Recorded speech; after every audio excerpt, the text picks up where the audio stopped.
ساعت 3 شب است. ناگه زنگ تلفنی می شود.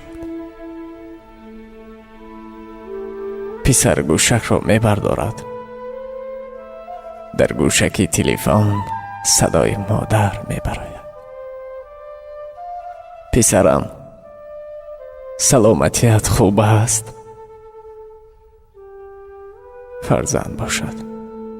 خوبم مادر. یگان کاره شده است. مادر باشد. نه بچم، هیچ گپ نیست. تنها خواستم آوازت را شنوم.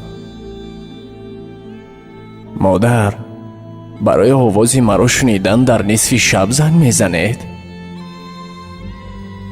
بچم، ناراحتت کردم مگر؟ فرزند باشد. بله، ناراحتم کردید.